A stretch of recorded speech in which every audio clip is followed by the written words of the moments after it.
Assalamualaikum warahmatullahi wabarakatuh. Dan ini saya mau bikin tutorial ya, untuk ada di kolom komentar ya, untuk pelepasan laras ya, pelepasan laras pada setiap unit. Ini ada tiga ya, dari jember patah, terus jember coak samping, sama jember jember tumpuk. Kita dekatkan kameranya ya biar lebih jelas. Yang pertama untuk PCP ya, yang pakai jember patah. Ini cara pelepasannya ya. Biasanya untuk jember patah itu terdapat baut ya, 3 baut di sini. Ini cuman mini ya, jadi cuman dua PCP 2 baut maksudnya. Nah, kita lepas dulu bagian ini ya, 2 baut ini untuk khusus yang jember patah PCP Jawa. Kemudian lepas nepelnya juga ya. Ini kita buka nepel. Ini biasanya kalau yang serombong ya, model-model serombong, kita harus buka nepel. Nah, biasanya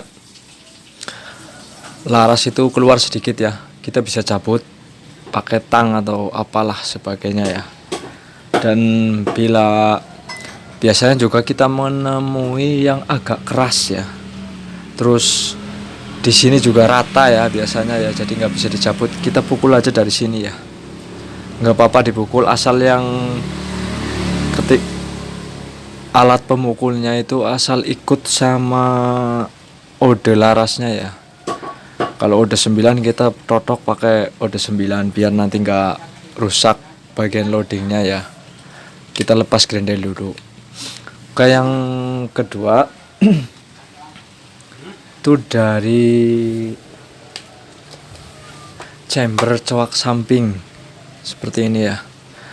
Ini biasanya kalau coak samping ada bautnya seperti ini, biasanya ini modelnya ini transfernya di laras ya, jadi di laras ada lubang transfernya ya. Tapi kalau untuk coak samping tapi nggak ada baut di atas, nggak ada bautnya di atas, itu biasanya itu hanya lepas ini aja ya.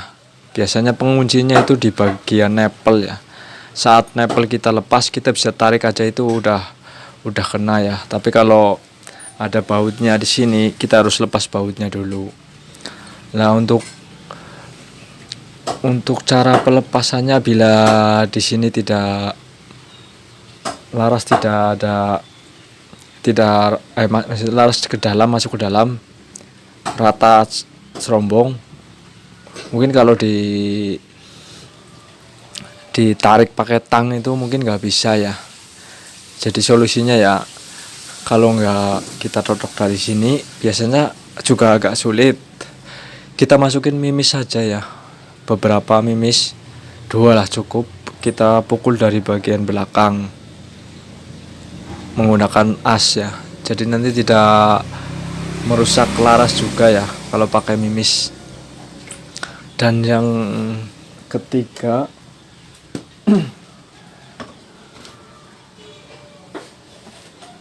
itu yang terbilang sangat rumit menurut saya ya, ribet juga, chamber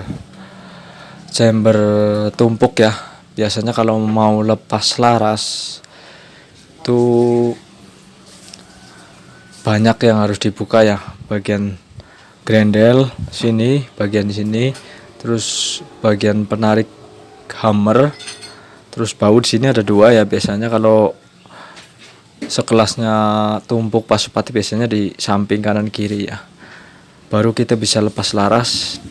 Dan harus benar kondisi tarik ke atas ya, karena di sini ada selang transfernya biasanya ya.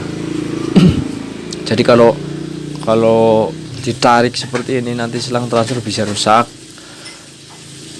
Paling enggak ini harus dilepas ke atas, dan cincinnya itu juga harus benar-benar dilepas ya. sama baut ini ya.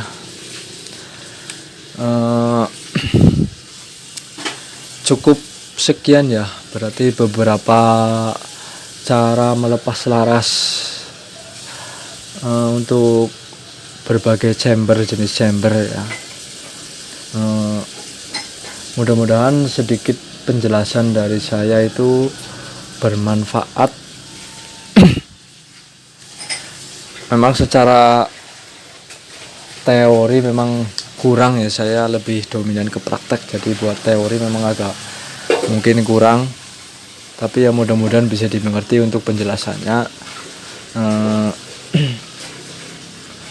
Terus satu lagi ya, untuk pesan saya untuk pemasangan itu nantinya kalau udah dilepas, harus pemasangan itu harus lubang transfer itu harus benar-benar lurus ya. Kalau nggak lurus, kalau chamber-chamber patrian itu bisa mengakibatkan patrian itu jebol juga bisa. Itu sangat berpengaruh juga ya untuk kekuatan patri. Kalau masang larasnya itu nggak lubang transfernya nggak lurus, itu yang laras-laras yang ada lubang transfernya ya. Oke, cukup sekian video dari saya ya, mudah-mudahan mudah dimengerti dan dipahami ya penjelasannya ya. Oke, terima kasih. Wassalamualaikum warahmatullahi wabarakatuh.